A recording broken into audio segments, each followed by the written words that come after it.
buat mereka berdua. Setelah UTS ya, kita akan coba gunakan uji hipotesis dalam sebuah penelitian nanti ya. Itu kan ini statistik yang digunakan dalam penelitian. Nanti kita itu.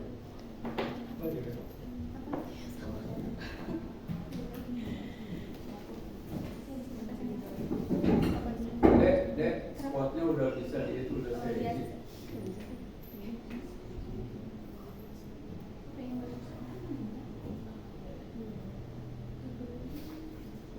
Tidak ada sinyal.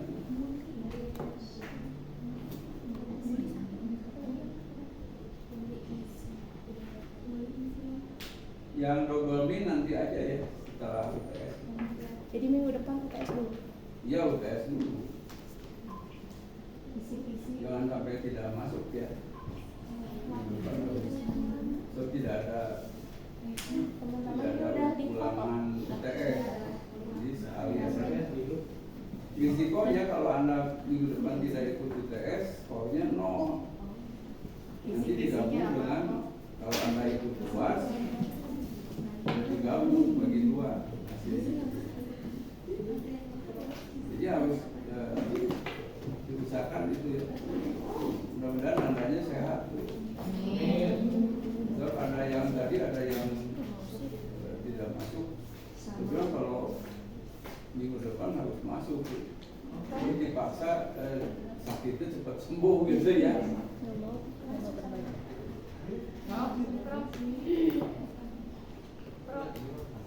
Ini Muli nggak hadir hari ini? Oh ya, nanti saya itu. Siapa? Muli. Muli. Oh ya ya ya. Ya ya, Mbak. Jadi saya ini. Nggak bisa tuh rumah sakit izin dia. Oh gitu. Ada? Tidak ada. Anak pengen pinjam. Nggak nyambung. Ya nanti saya akan itu deh.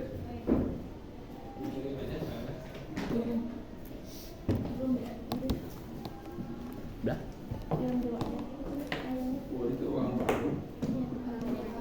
Oh gitu. Kamu jadi Kasihan Koko.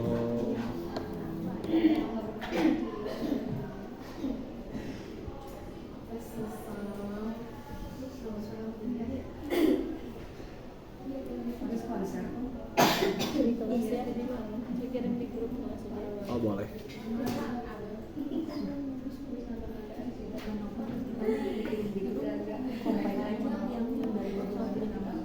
Apa?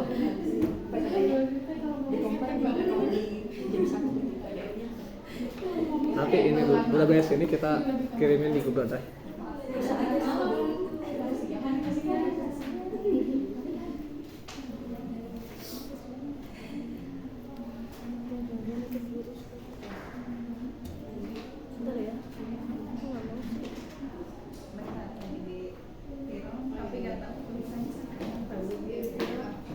Ini yang tadi.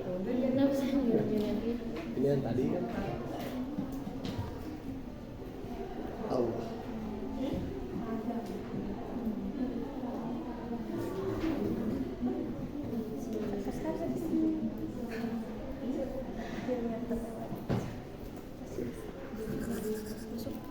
Mana? Lagi masih download.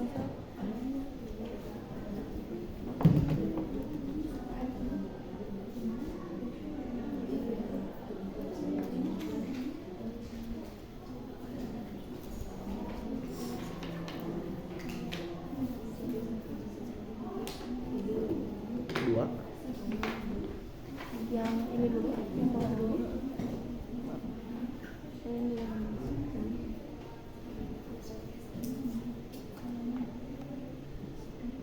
Download ya. Downloading. Nanti langsung open aja. Oke. Mana? Dek, revisi dek.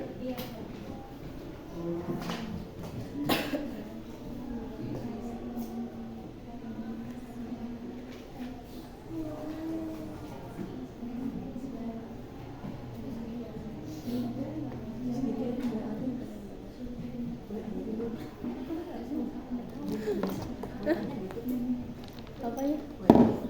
Itu ini. Biarin.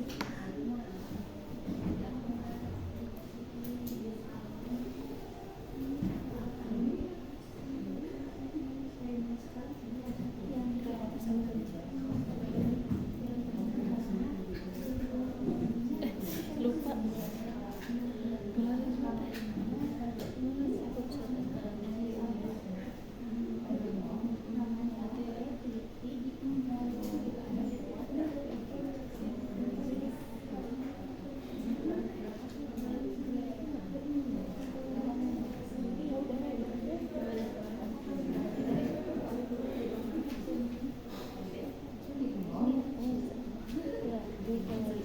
Oke. Bismillahirrahmanirrahim. Assalamualaikum warahmatullahi wabarakatuh. Baik, terima kasih teman-teman. Mohon perhatiannya sedikit. Ini melanjutkan dari hipotesis uji T. Nah, sekarang kami akan membahas tentang uji hipotesis min tunggal atau yang biasa dikenal dengan uji T. Baik, apa itu sih uji T? Itu ya, pasti bertanya-tanya sebelum kita masuk ke uji itu sendiri. Baik, uji T student untuk min tunggal adalah salah satu metode statistik yang digunakan untuk menguji apakah terdapat perbedaan yang signifikan antara rata-rata sampel tunggal dan nilai rata-rata populasi yang diasumsikan. Jadi uji T ini berguna ketika kita menentukan apakah sampel tunggal yang diamati berasal dari populasi dengan rata-rata yang berbeda secara signifikan. Nah, uji T ini mulai dikembangkan oleh seorang peneliti matematikawan bernama William Seeley Gosset di tahun 1915. Nah, beliau ini menulis dengan nama samaran student. Sejak saat itu, statistik tersebut dinamakan dengan T dan distribusinya dikenal sebagai distribusi student atau distribusi T-student. Baik, nah apa saja sih karakteristik distribusi T-student ini? Yang pertama, lebih leptokurik atau daripada distribusi normal, yaitu lebih sempit di puncaknya, kurva normalnya, dan memiliki konsentrasi yang lebih pada ekor-ekornya daripada suatu kurva normal. Kemudian yang kedua, memiliki simpangan baku yang lebih besar. Yang ketiga, bergantung pada banyaknya derajat kebebasan atau dikenal dengan DF seperti ini. Nah, ini yang dinamakan dengan derajat kebebasan. Selanjutnya yakni rumus definisional untuk T menguji hipotesis tentang min tunggal. Nah, ini berikut rumus dari uji T. T sama dengan X bar kurang mu X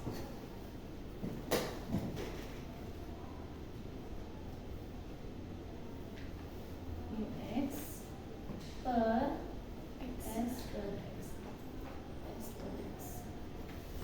Nah, uji T ini berbeda dengan uji Z dalam hal penyebutnya. Nah, kalau untuk uji Z tadi penyebutnya adalah sigma X ya.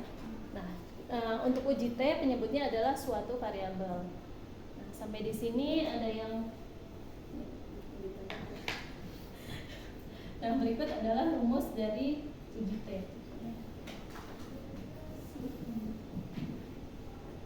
Nah, selanjutnya kita akan masuk ke soal yang akan dibahas. Oh ya. Jadi yang dosen itu memang dosen juga sih. Pak, kita di sekitar tahun berapa tadi? 1915 ya? Iya. 100 tahun lebih. Nah itu gini, di dalam kalau yang uji G kan tadi kalau simpangan baku populasinya diketahui kan? Iya. Nah kalau uji T itu jika simpangan baku populasinya tidak diketahui, nah maka simpangan baku populasi itu diestimasi oleh simpangan baku sampel. Coba kamu tulis, jadi SX gitu ya di atas. X itu kan simpangan baku sampel ya. Iya. Nah itu panah, ya enggak, jangan itu aja. Panah, kanan,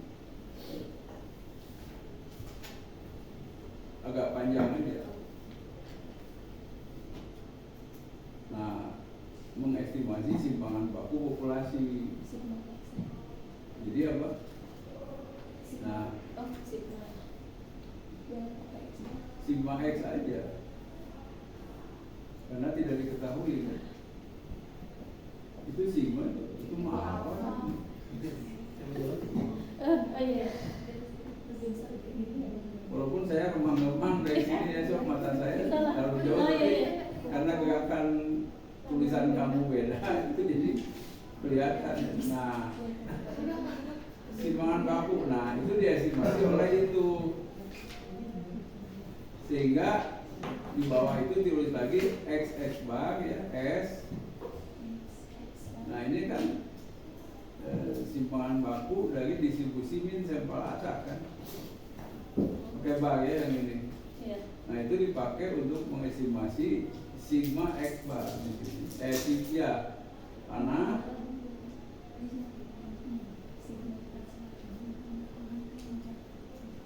nah itu sehingga rumus jet, coba kamu tulis rumus jet itu asalnya apa? Bukan, itu mah rumus jet, enggak itu Ya, biar aja. ini Saya minta nggak mau ubah itu. Rumus Z. Coba rumus jet itu gimana? Kan tadi jet dipakai itu karena untuk supaya sebanding seimbang ya dalam membandingkan kata-kata sampel dengan populasi.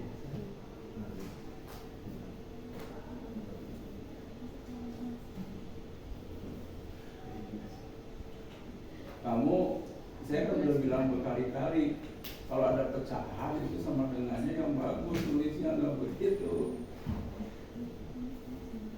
Kamu nulis per dulu, Bu Lisa, Iya. itu pernya pecahannya harus ya di tengah-tengah sama dengan.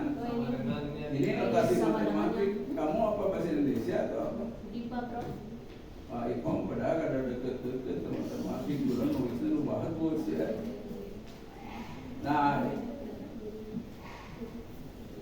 Nah kan rumus dia tuh itu di bawahnya sigma apa tuh? Sigma X bar. Untuk sigma x bar itu udah. Ya, udah. Nah itu kan asalnya itu. Nah karena diestimasi itu artinya diganti ya, diganti oleh simpangan baku sampel. Nah kamu juga nulisnya nggak bagus itu masih T sama dengan itu dibagi SE. Kamu kalau nulis itu yang bagus gitu ya. Nah itu T-nya hapus dulu tuh. Ya itu hapus dulu, hapus. Lalu sama dengan aja di situ titik-titik. Nggak usah dihapus itunya. T-nya nggak usah ditulis, dihapus aja. Iya. Lalu kamu nulis sama dengan aja dekat bag itu. Nah itulah belakangnya titik-titik. Nah itu kan asalnya jet itu begitu ya. Nah tetap kita gunakan jet, tapi karena simpangan baku populasinya tidak diketahui, maka simpangan baku populasinya itu diestimasi oleh simpangan baku sampel. Nah maka rumus jetnya kan menjadi ini, tapi itu bukan jet lagi karena di bawahnya harus sigma. Nah William Gosset memberi namanya dengan T. Itu maksudnya ya. Jadi jet dan T itu rumusnya sama aja. Hanya kalau pakai sigma x bar itu jet ya. Kalau itu diganti atau diestimasi oleh simpangan baku sampel maka menjadi T. Nah, sekarang baru kamu tulis T. Nah, makanya William Gosset dia menyamakan dirinya biar tidak terkenal maka dengan student. Nah, maka T yang ditulis di sana itu bukan huruf akhir dari William Gosset. Nah, William Gosset ujungnya T ya. Tapi dia ambil dari studentnya. Tapi student juga nggak tahu kan ada dua T-nya, yang awal setelah S dan yang akhir kan dalam bahasa Inggris kan itu. Tapi yang penting bahwa ini tuh rumus dari William Gosset. Nah ini nama itu bukan sama dengan, tapi itu tulisan kamu yang awal itu estimasi itu. Jadi Nah itu sigma E diestimasi oleh SE. Kan kalau mengestimasi itu bisa lebih tinggi dari yang diestimasi atau lebih rendah. Nah sehingga nanti dalam menentukan T kritisnya kita memperhitungkan DF. Apa DF? Nah derajat kebebasan DF-nya itu N kurang 1. Itu untuk menghilangkan bias gitu ya. Ya terus Selanjutnya mau latihan soal. Langsung contoh soal. Latihan soal. Contoh ya. soal. Dan ini akan dilanjutkan oleh teknik. Semakin iya atas.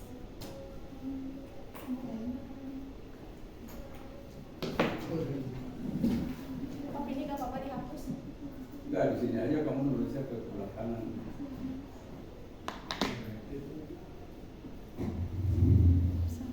Contoh soalnya ya.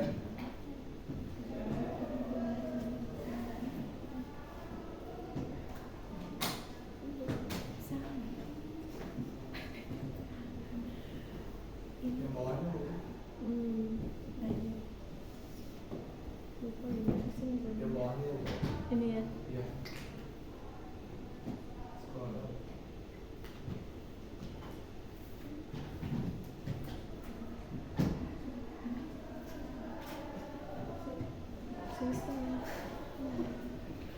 Kejauhan. Ya udah. Thank you.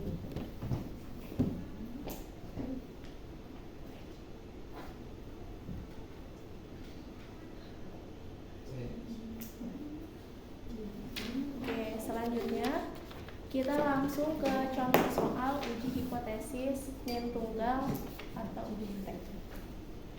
Soalnya yaitu Tunggal dengan menggunakan menggunakan distribusi bukan T.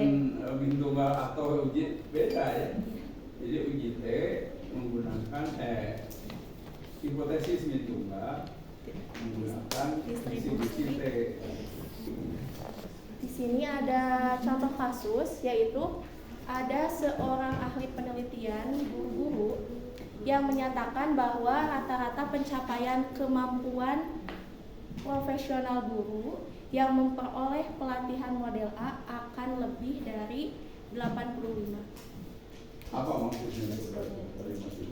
Maksudnya itu, jadi misalkan di suatu daerah A ada sebuah klaim yang menyatakan bahwa rata-rata pencapaian kemampuan profesional guru yang mendapatkan atau yang dilatih dengan model A, skornya itu pasti lebih dari 85. Kalau apa?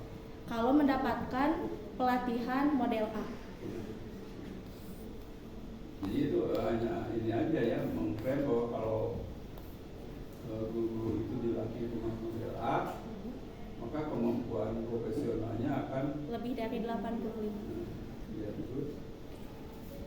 Kemudian ada seorang ahli penelitian yang ingin membuktikan klaim tersebut. Nah, maka dia mengadakan sebuah eksperimen tentang implementasi pelatihan model A yang diberikan kepada 15 orang guru, dan ternyata skor-skor pencapaian kemampuan profesional ke-15 guru tersebut adalah sebagai berikut. Jadi nilai dari ke-15 guru tersebut yaitu 85, 90, 92, 95, 97 dan seterusnya. Kemudian di sini berdasarkan informasi tersebut, yang pertama tulislah pertanyaan penelitiannya. Kita tuliskan dulu pertanyaan penelitian.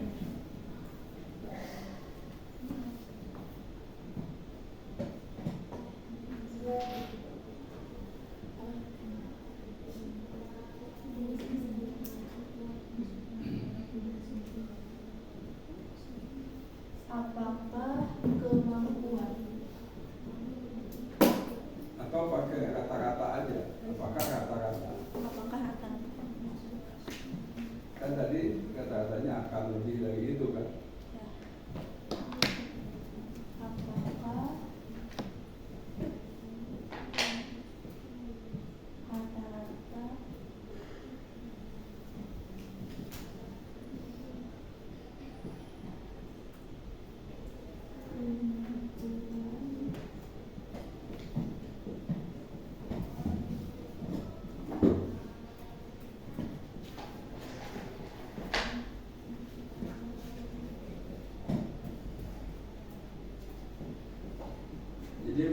teman-teman diusahakan itu ya, ikut ujian.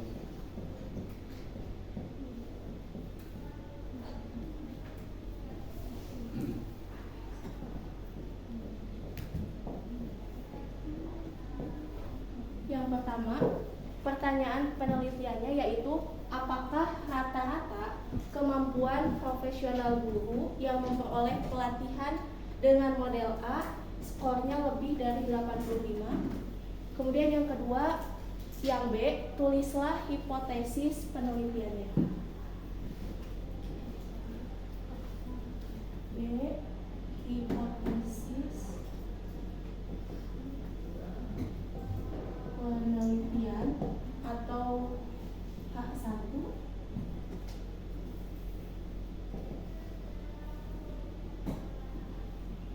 Oh, sebelumnya izin bertanya, kan ada sebagian peneliti yang menggunakan H1, ada juga yang HA. Apakah ada perbedaan atau sama saja? Sama A-nya itu dari alternatif. Kalau sisi biner itu 01. Jadi sama aja, jadi H1 dan A sama. Itu hipotesis penelitian ya. Cuman si yang nulis itu A itu dari alternatif. Kalau H0 itu hipotesis yang tidak terdapat perbedaan ya.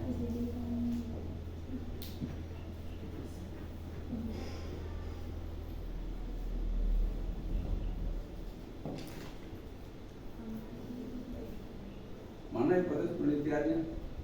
Ini Bob. Mana? Kemampuan profesional guru yang Pakai memperoleh kata-kata.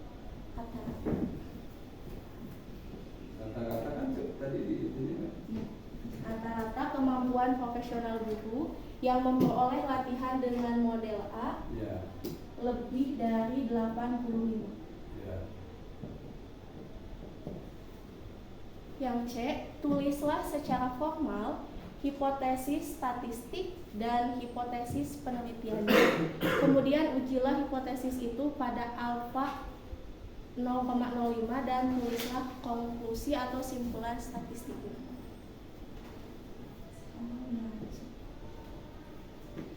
Nah, sebelum menuliskan hipotesis penelitian, sebelum menuliskan hipotesis statistik dan menuliskan hipotesis penelitiannya, kita tulis dulu tadi yang diketahui berdasarkan soal.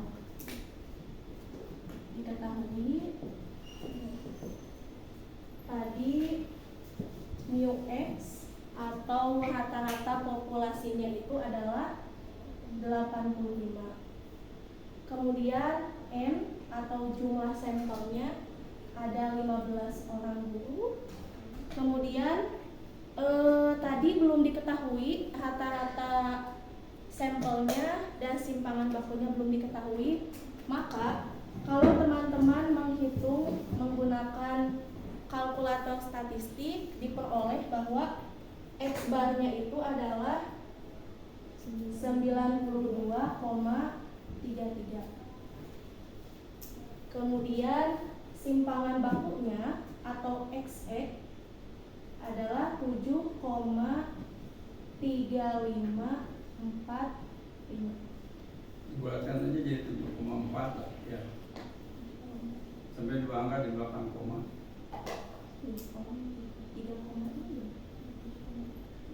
Ya kalau tetap yang tadi nggak apa-apa, nggak usah dibulatkan, yang lengkap gitu. 3545. Kemudian setelah memperoleh yang diketahui ini, tadi kembali lagi ke uji Z, kemudian ditambahkan tadi dengan penjelasan dari O. Sebenarnya antara uji Z dengan uji T itu tidak jauh berbeda.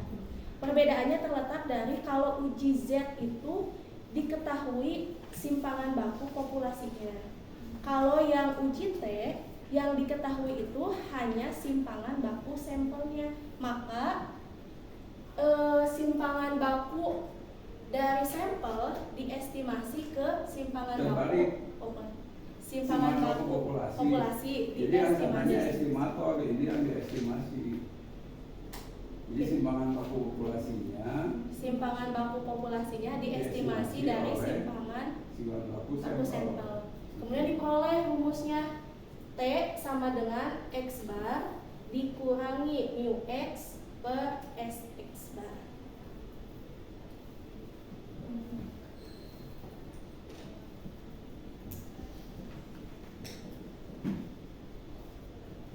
T itu X bar dikurangi mu X per Sx bar. Sama dengan kita masukkan angka-angkanya. X barnya 92,33 dikurangi mu X 85 per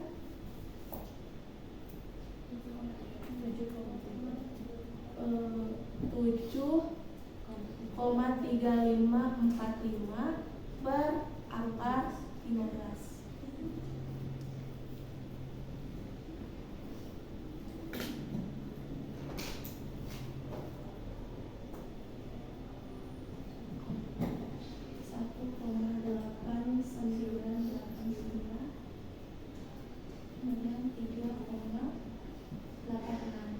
Sehingga diperoleh T hitungnya yaitu 3,86. Selanjutnya kita buat kurva.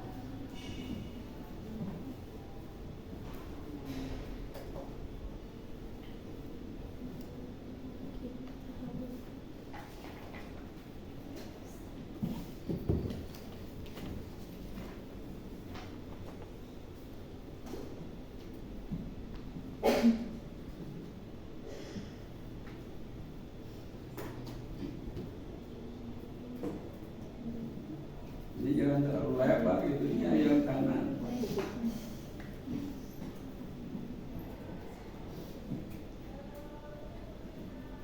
Dan dari sumbu datanya jangan terlalu jauh, enggak yang ekornya itu. Ya.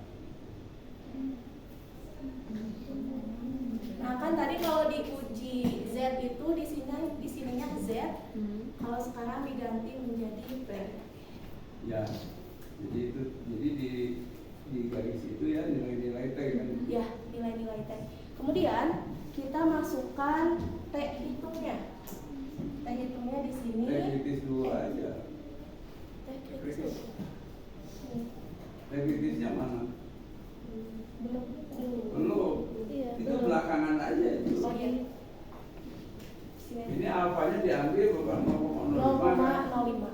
Nah kamu tulis untuk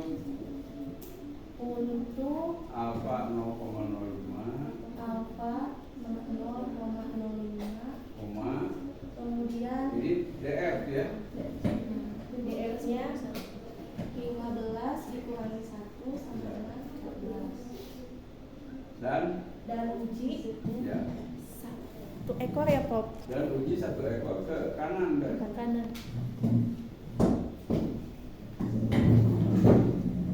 Dan uji 1 ekor ke kanan, maka diperoleh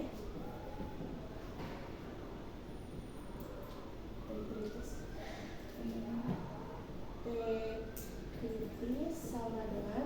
Nah teman-teman bisa buka tabel uji yang tabel T di halaman 336. Kemudian di DF yang 14, kemudian dipilih yang alfanya 0,05, maka akan diperoleh T kritisnya 1,761. Kemudian kita kembali lagi ke kurva. T kritisnya 1,761.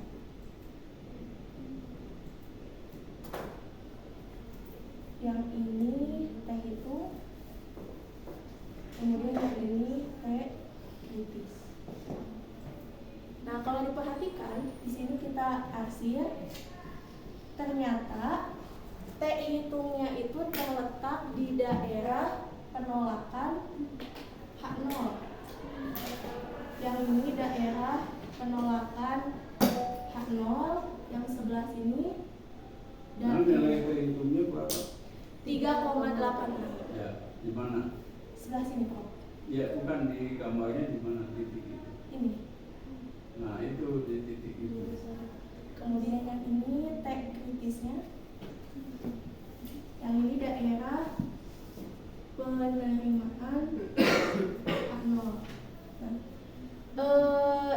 Berdasarkan tadi hasil perhitungan diperoleh bahwa T hitungnya itu terletak di daerah H0. Ketika H0-nya berada di daerah penolakan, maka H1 diterima.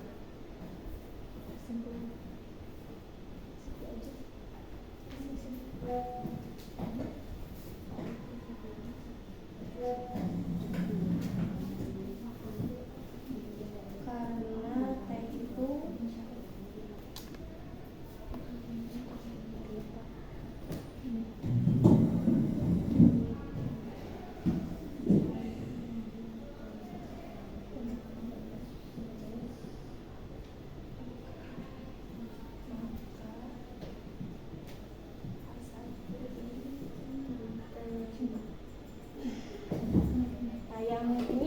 karena T hitung terletak di daerah penolakan H0, maka H1 diterima merupakan kesimpulan statistik.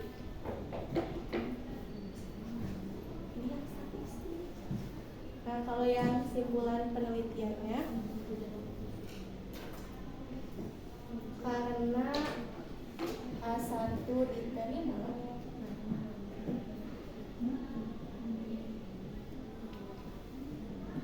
maka hipotesis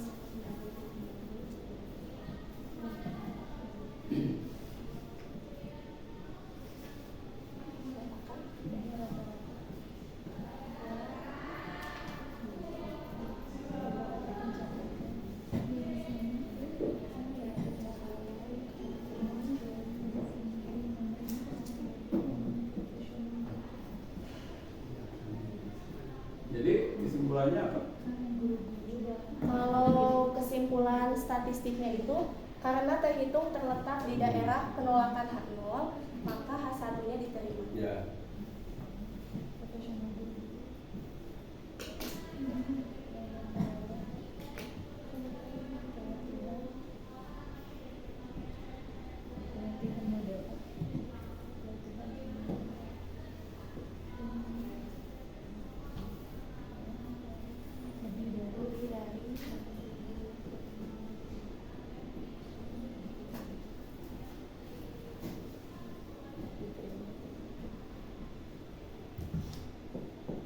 Udah kok. Ya. Jadi tidak rata-rata kemampuan apa? Kemampuan rata-rata profesional Selama pelatihan itu ya dengan model A. dari bulan diterima kan? Ya. Ya udah.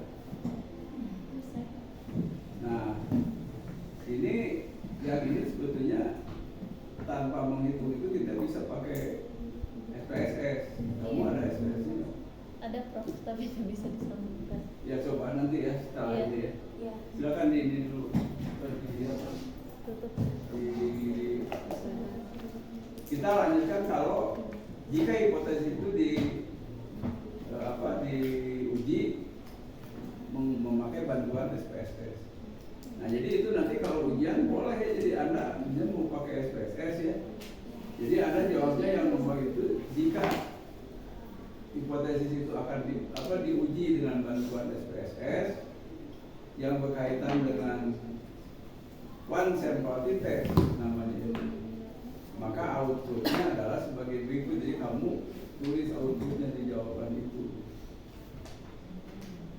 Coba kita lihat outputnya di mana. Itu SPSS berapa? Itu berapa? Saya 21 Prof, ini apa ada? Ada yang 29 nggak?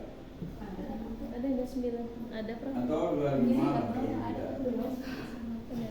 Yang 25 ada? 29. Mau dicoba sekarang Prof? Oh iya, sekarang aja lah.